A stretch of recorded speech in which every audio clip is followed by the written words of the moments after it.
దేవునికి స్తోత్రం. ప్రభునందు ప్రియమైన సహోదరులకు ఈ మాటలు వింటున్న మీ అందరికీ ప్రభు రక్షకుడి యేసుక్రీస్తు నామంలో వందనాలు. దేవుని కృపను బట్టి మరొక సమయంలో ఇలా మీ ముందుకు రావడానికి ప్రభు నాకు ఎంతో కృప చూపించారు. కనుక ఈరోజు దేవుని వాక్యం నుంచి కొద్ది నిమిషాలు మనం దేవుని వాక్యాన్ని, దేవుని పరిశుద్ధ గ్రంథం నుంచి దేవుని వాక్యాన్ని మనం ధ్యానం చేసుకుందాం. అవకాశం ఉన్న ప్రతి ఒక్కరు కూడా దేవుని మాటలు ఆసక్తితో మీరు ఆలకించాలని ప్రభు పేరట మీకు తెలియజేస్తున్నాను.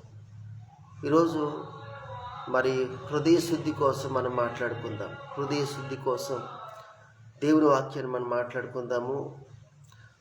పరిశుద్ధ గ్రంథం నుంచి మత్తయి సువార్త 5వ అధ్యాయము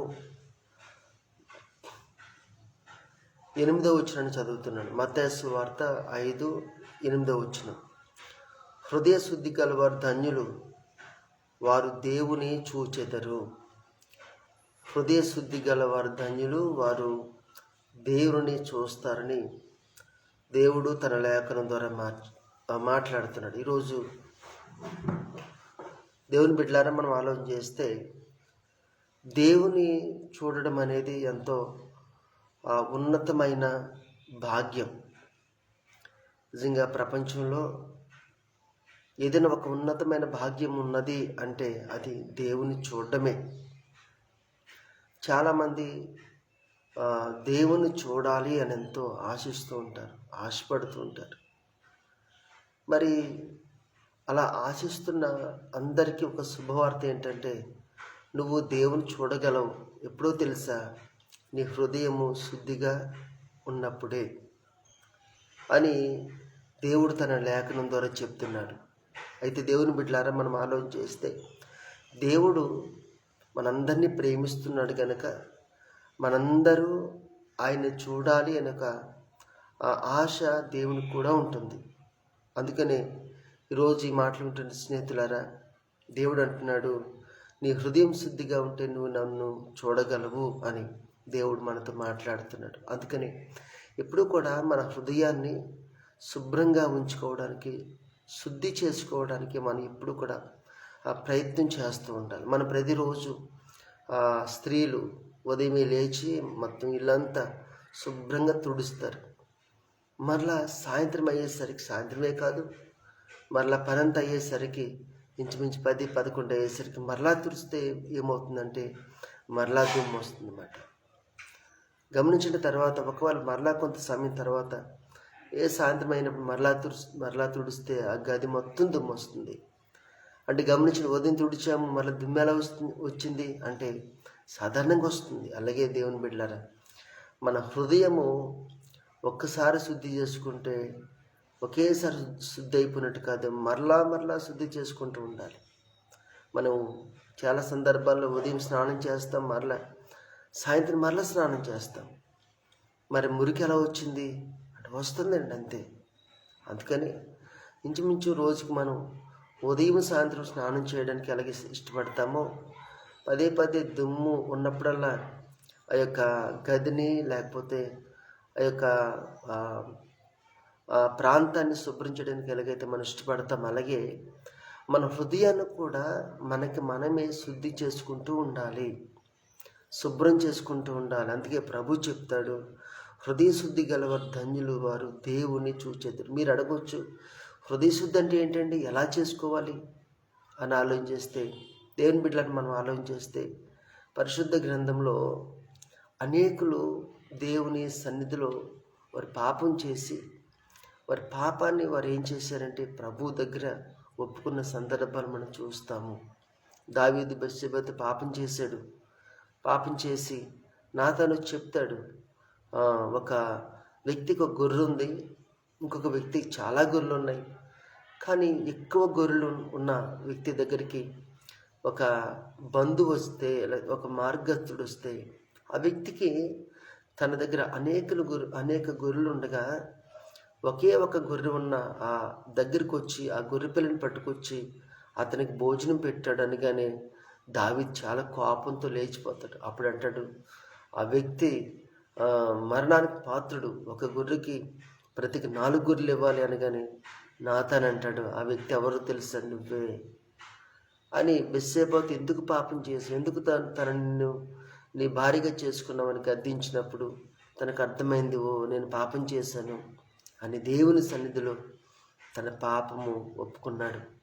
అంటే మన హృదయ శుద్ధి అంటే అర్థం ఏంటంటే దేవుని బిడ్డలారా, మన పాపము ఒప్పుకోవడమే హృదయ శుద్ధి. ఉదయమే లేచి ఒక రాత్రి నేను నా తలంపుల ద్వారా పాపం చేశానేమో అని ఖచ్చితంగా ఒప్పుకోవాలి. నా యొక్క ఆలోచన ద్వారా పాపం చేశానేమో అని ఖచ్చితంగా ఒప్పుకోవాలి. అలాగే దేవుని బిడ్డలను మనం ఆలోచన చేసి చాలా సందర్భాల్లో మనము పగలు అనేక పనులు చేస్తూ వెళ్తూ ఉంటాము. ఆఫీస్కి వెళ్తూ ఉంటాము, లేకపోతే వ్యాపారానికి వెళ్తూ ఉంటాము, లేకపోతే పనికి వెళ్తూ ఉంటాము, అనేక ప్రాంతాలకు వెళ్తూ ఉంటాము, అనేకలు చూస్తూ ఉంటాము. చాలా సందర్భాలు అందమైన స్త్రీలని చూసినప్పుడు కొంతమందికి అనుకోకుండానే మోహపు చూపు వస్తుందన్నమాట. అది కూడా పాపమే కదా. కొన్ని సందర్భాలు ఒక వ్యక్తిని చూస్తే కోపం వస్తుంది, కొన్ని సందర్భాలు అతని మీద చెడ్డ తలంపు మనసులో వస్తుంది, అది కూడా పాపమే కదా. అనుకోని రీతిగా కొన్నిసార్లు అబద్ధం ఆడతామాట, అది కూడా పాపమే కదా. కొన్నిసార్లు మన నోటి ద్వారా రాకూడని మాటలు వస్తాయి, అది కూడా అంటే చెడ్డ మాటలు వస్తాయి, అది కూడా పాపమే కదా. కొంతమంది మీద మనం పగబెట్టుకుంటాం, అది కూడా పాపమే కదా. దేవుని బిడ్డలారా ఆలోచన చేయండి. ఇలాంటి పాపాలు అనేకమైన చాలామంది మనసులో ఉంచుకొని దాన్ని కడుక్కోకుండా, దాన్ని శుభ్రం చేసుకోకుండా ప్రార్థన చేస్తారు. ప్రభువా, నువ్వు నాకు దర్శనమియ్యి, నాతో మాట్లాడు, నాకు కనపడు అని ప్రార్థన చేస్తారు. ఎలా కనపడతారు దేవుడు? అందుకనే సహోదరుడా, సహోదరి, హృదయ శుద్ధి కలవారు ధన్యులు, వారు దేవుని చూసేదరనే మాట నీవు ఎప్పుడైతే ఈ వాక్యం ద్వారా వింటున్నావో, దేవుడు నేను ప్రేమిస్తున్న విషయం మర్చిపోవద్దు. ఇలాంటి పాపాలు చిన్నవో పెద్దవో ఒకవేళ నువ్వు కలిగి ఉంటే, ఒకవేళ అంటున్నాను, నువ్వు కలిగి ఉన్నావని చెప్పలేను, కానీ ఒకవేళ కలిగి ఉంటే నువ్వు దేవుని సన్నిధిలో మోకరించి, నిజమేనైనా నేను ఇలా మాట్లాడి ఉండకూడదు, ఇలా చూసి ఉండకూడదు, ఇలా ప్రవర్తించి ఉండకూడదు, అక్కడికి నేను వెళ్ళి ఉండకూడదు, నా బ్రతుకుని ఇలాగా నేను నా ఇష్టానుసారంగా గడుపుకుని ఉండకూడదు, నన్ను క్షమించు ప్రభువా అని ఒక ప్రభు దగ్గర మోకరించి నీలోని పాపమంతా కూడా ప్రభు దగ్గర ఒప్పుకుంటే నీ హృదయము ఎంత శుద్ధి అవుతుంది. అందుకనే దేవుడు తన లేఖనం ద్వారా ఎలా చెప్తున్నాడు, మనము మన పాపములు ఒప్పుకున్న ఎడల ఆయన నమ్మదగిన వాడు, నీతిమంతుడు కనుక మనలో సమస్త దుర్నీతిని ఆయన శుభ్రం చేస్తాడని, తన రక్తం చేత మనకి కడిగి శుద్ధి చేస్తాడని లేఖనాలు రాయబడి ఉంది. రండి ముందుకు వెళ్దాం. గమనించే దేవుణ్ణి చూచిన వ్యక్తులు అనేకులు బైబిల్లో ఉన్నారు. వారు హృదయ శుద్ధి కలిగి ఉండి దేవుని చూసిన వారు ఉన్నారు. అలాంటి వారిలో ఒక వ్యక్తిని నేను మీకు పరిచయం చేస్తాను. రండి నాతో పాటు పరిశుద్ధ గ్రంథంలో ఆదికాండము 39 అధ్యాయం 6వ వచనాన్ని మనం చూద్దాం. ఆదికాండము 39:6 వచనం. అవకాశం ఉంటే మీ బైబిల్ తెరిచి దేవుని వాక్యాన్ని మీరు కూడా నాతో పాటు చదవాలని ప్రభు పేరట మీకు తెలియజేస్తున్నాను. ఆదికాండము 39:6 వచనం. అతడు తనకు కలిగినదంతయు యోసేపు చేతికి అప్పగించి తాను ఆహారం తినుడు తప్ప తనకేమి ఉన్నదో ఏమీ లేదో ఏమి లేదో విచారించిన వాడు కాడు. యోసేపు రూపవంతుడును సుందరుడునయ్యుండెను. అటు తరువాత అతని యజమానుని భార్య యోసేపు మీద కన్నువేసి తనతో శయనించుమని చెప్పెను. అయితే అతడు ఒప్పక, నా యజమానుడు తనకు కలిగినదంతా నా చేతికి అప్పగించును కదా, నా వశమున తన ఇంటిలో ఏమి ఉన్నదో అతడు ఎరుగడు. ఈ ఇంటిలో నాకంటే పైవాడు ఎవడునూ లేడు. నీవు అతని భార్యమైనందున నిన్ను తప్ప మరి దేనిని నాకు అప్పగింపగా ఉండలేదు. కాబట్టి నేనెట్లు ఇంత ఘోరమైన దుష్కార్యము చేసి దేవునికి విరోధముగా పాపము కట్టుకుందునని తన యజమానుని భార్యతో అనెను. ఈరోజు ఈ మాటలు ఉంటుంది స్నేహితులారా. యోసేపు దేవుని చూశాడు. మీరు అడగవచ్చు, అదేంటి యోసేపు దేవుని చూడడం ఏంటి అంటే, యోసేపు మరి ఐగుప్తు దేశంలో అమ్మబడ్డాడు. పోతిఫర్ అనే ఇంటి దగ్గర ఆయన ఒక బానిసగా కొనిపోబడ్డాడు. ఆయనతో దేవుడు ఉండడాన్ని బట్టి ఆ పోతిఫర్ అనే వ్యక్తి ఆ ఇంటి మీద అతన్ని అధికారిగా చేశాడు యోసేపు. ఒకనొక సందర్భంలో తన పని మీద యోసేపు తన పని మీద ఇంట్లోకి వెళ్ళినప్పుడు ఆ యొక్క పోతిఫర్ భార్య నాతో తప్పు చెయ్యి, నాతో పాపం చెయ్యి అని అతన్ని పట్టుకొని అడిగినప్పుడు తను అంటాడు, నా యజమానుడు తన ఇంట్లో ఉన్నదంతా నాకు అప్పగించాడు, నువ్వు అతని భార్యవైనందున నిన్ను మాత్రం నాకు అప్పగించలేదు. అందుకని నేను నా దేవునికి నా యజమానుడు ఇంత చక్కగా నాకు అంత అప్పగించాడు కనుక నేను నీతో తప్పు చేసి నా దేవునికి విరోధంగా నేను ఇంత ఘోరమైన దుష్కార్యం నేను ఎలా కట్టుకుంటాను, ఎలా చేస్తానంటాడు. గమనించి, యజమానునికి విరోధంగా అన్నాడా లేకపోతే దేవునికి విరోధంగా అన్నాడా అంటే దేవునికి విరోధంగా. కారణం ఏంటంటే యోసేపు తప్పు చేసే సందర్భం వచ్చినప్పుడు తప్పు చేయమని ప్రోత్సహిస్తున్న ఆ ఎదుటే ఉన్న ఆ వ్యక్తిని చూస్తున్నాడు. అదే టైంలో గమనించండి, తన హృదయంలో ఉన్న దేవుణ్ణి చూస్తున్నాడు. ఇలాగే ఒక సండే స్కూల్ టీచర్ గారు ఒక 10 మంది పిల్లలకి ఇలా చెప్పింది, ఒరే నాయన, నేను మీకు చాక్లెట్ ఇస్తాను, మీరు వెళ్ళి ఇంటికట్టి తినేసి రండి అంది. సరే, అందరు వెళ్ళిపోతారు పట్టుకొని 10 మంది కూడా. మరలా వెళ్ళేవరే ఆగండి అంది. ఆ మేడం చెప్పండి అంటే అన్నది, ఒరే మీరు పని చేయండి, ఎవరు చూడకుండా తినేసి రండి అంది. ఓ అదంతా సరే అని అందరూ ఉదయమే మరలా తెల్లవారి లేకపోతే మరలా ఆదివారం సండే స్కూల్లో అందరూ వచ్చేసారు. ఎరా నువ్వు తిన్నావా? నేను తిన్నాను. ఎవ్వరు చూడలే. ఎక్కడ తిన్నావరా? నేను మా చేలోకి వెళ్ళి ఒక చెట్టు ఎక్కి పైకి ఎక్కి తినేసాను. ఒక మంచి పని చేశాను. నువ్వెక్కడ తిన్నావరా? మా మంచం కింద దూరి తినేసానండి. ఓ చాలా మంచి పని చేశాను అని అందరూ చెప్పేశారు. ఒక వ్యక్తి వచ్చారు, ఎరా నువ్వు తిన్నావా అంటే లేదు టీచర్ గారు. ఎందుకు తినలేదురా అంటే మనుషులు ఎవ్వరు చూస్తలేదు టీచర్ గారు, కానీ నాకు అర్థమైంది ఏంటంటే దేవుడు చూస్తున్నాడు కదా అని చెప్పాడు. అంటే దేవుడు తనను చూస్తున్నట్లు ఆ చిన్న బాలుడు తను దేవుని చూశాడు. అలాగే తప్పు చేస్తున్న సందర్భంలో యోసేపును దేవుని చూస్తున్నట్లు యోసేపు దేవుణ్ణి చూడగలిగాడు.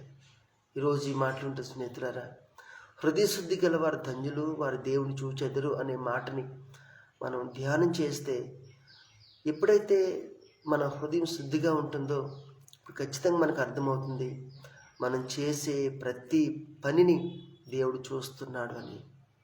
ఎందుకంటే బైబిల్ ఇలా చెప్తుంది, మనుషుల హృదయాలు బహు తేటగా కనపడతాయి అంటే దేవునికి. అందుకని దేవుడు చూస్తున్నాడనే స్పృహ యోసేపుకు ఉంది. కారణమేంటో తెలుసా? అతను దేవుడు చూశాడు కనుక. అందుకని పాపం చేసే సమయం వచ్చినప్పుడు అయ్యో నేను చేసే పాపం దేవుడు చూస్తున్నాడు అని ఆయనే తన మనసు ద్వారా దేవుడు చూసి పాపం చేయకుండా తను కంట్రోల్ చేసుకోగలిగాడు. అవసరమైతే నిందనైనా శ్రమనైనా అనుభవించి సరసల్లోకైనా వెళ్ళాడు. కానీ గమనించండి, పాపం అయితే చేయలేకపోయాడు. ఈరోజు అనేకులు ఎందుకు పాపం చేస్తున్నామనే స్పృహ కూడా వారు లేకుండా పాపం చేస్తున్నారు తెలుసా దేవుని బిడ్డలారా? ఎందుకో తెలుసా? వారి హృదయాన్ని శుభ్రంగా ఉంచుకోక, శుద్ధి చేసుకోక, వారి పాపాన్ని దేవుని సన్నిధిలో ఒప్పుకోక, వారు పాపం చేస్తున్నా కానీ నేను చేసే పాపం నా దేవుడు చూస్తున్నాడని స్పృహ లేకుండా, అనగా దేవుని చూడకుండా పాపం చేస్తున్నారు. గురిటివారి వలె పాపం చేసి నాశనాన్ని కొని తెచ్చుకుంటున్నారు. కనుక ఈరోజు ఈ మాటలు ఉంటే స్నేహితుడా, సహోదరుడా, నీ హృదయాన్ని శుభ్రంగా ఉంచుకుంటే ప్రతి నిమిషం నీతో ఉన్న దేవుని చూడగలుగుతావు. యోసేపు వల్ల పాపాన్ని తప్పించుకుంటావు. పాపం నుండి నీవు బయటపడతావు. నీకు తెలుసా, యేసు ప్రభు లోకంలో 33.5 సంవత్సరాలు జీవించి ఆయన పాపం అంటకుండా జీవించాడు. ఆయన ప్రత్యేకంగా జీవించాడు. అట్టి ప్రత్యేకమైన జీవితం నీవు కలిగి ఉండాలంటే నీ హృదయాన్ని శుభ్రం చేసుకో. నీతో ఉన్న దేవుణ్ణి నువ్వు ప్రతిరోజు చూడు. నిన్ను నువ్వు ప్రభువుకు ప్రతిష్ఠించుకో. అట్టి కృప ఎప్పుడైతే నువ్వు ప్రతిష్ఠించుకుంటావో ఖచ్చితంగా దేవుడు నిన్ను వాడుకుంటాడు. నీ పట్ల గొప్ప కార్యం ప్రభు చేస్తాడు. నువ్వు ప్రభువుతో పాటు మనము మన జీవితయాత్రను ముగించిన తర్వాత ప్రభుతో పాటు పరలోకం ఉండే గొప్ప భాగ్యం పొందుకుంటావు. నీవు పొందుకుంటావు. లేకపోతే అదే పాపంలో మనం చనిపోతే దేవుని బిడ్డలారా, పాపానికి జీతము మరణము అని బైబిల్లో ఉంది. అది అగ్నిగంధకములతో గుండం అని బైబిల్లో ఉంది. అలాంటి ప్రమాదకరమైన స్థితిలోనికి ఎందుకు వెళ్ళిపోవాలి మనం? కనుక అగ్ని ఆరదు, అందులో ఆత్మ చావదని బైబిల్లో ఉంది. ఆ శ్రమను తప్పించుకోవాలంటే మన పాపం ఒప్పుకోవాలి, మన హృదయాన్ని శుభ్రం చేసుకోవాలి. దేవుడు మనల్ని చూస్తున్నాడని స్పృహ కలిగి జీవించాలి. అంటే మన దేవుడు చూడగలగాలి. అప్పుడే ప్రత్యేకంగా ఉంటాము. అట్టి కృప దేవుడు మీకు అనుగ్రహించును గాక. ఒక మాట, పాపము అంటే దేవుణ్ణి నేనేమంటే హృదయాన్ని శుభ్రంగా ఉంచుకుంటే మన దేవుని చూస్తాం, సరే మంచిదే. కానీ ఎవరు వారి హృదయాన్ని శుభ్రంగా ఉంచుకోలేకపోతున్నారు అనే విషయాన్ని నేను ప్రభు చేత మీద మరొక వీడియోలో చెప్తాను. మన హృదయాన్ని శుభ్రంగా ఉంచుకోలేకపోవడానికి గల కారణం ఏంటి అనగా హృదయ శుద్ధి చేసుకోలేకపోవడానికి గల కారణం ఏంటి అనేది మాత్రం నేను ప్రభు చేత మీద మరొక వీడియోలో చెప్తాను. దయచేసి ఆ వీడియో మీరు తప్పక చూడండి. ప్రభు చిత్తమైతే మీకు తెలిసిన వారికి మీరు షేర్ చేయండి. దేవుడు మీ అందరి దీవించినగా. ఒకవేళ ఇదే వీడియో ప్రభు చిత్తమైతే నేను యూట్యూబ్లో పెడతాను. సబ్స్క్రైబ్ చేయండి, ప్రోత్సహించండి. అటు కృప దేవుడు మీకు అనుగ్రహించిన కాక, దేవుడు మీ అందరినీ దీవించిన కాక. మీ క్షేమం కోరి ప్రార్థన చేస్తాను. స్తోత్రం ప్రభు. ఎంతమంది అయితే ఈ మాటలు ఉంటున్నారు వారందరినీ మీరు దీవించి ఆశ్రయించి మేలు చేయమని, వెత్తబడిన వాక్యం నీరు పెట్టి ఫలమిచ్చేయమని మా ప్రభు రక్షకుడైన క్రీస్తు యేసు నామములో బ్రతిమాలుకొనుచున్నాను తండ్రి. ఆమేన్, ఆమేన్, ఆమేన్. అందరికీ వందనాలు. దేవుడు మీ అందరినీ దీవించును గాక. ఆమేన్.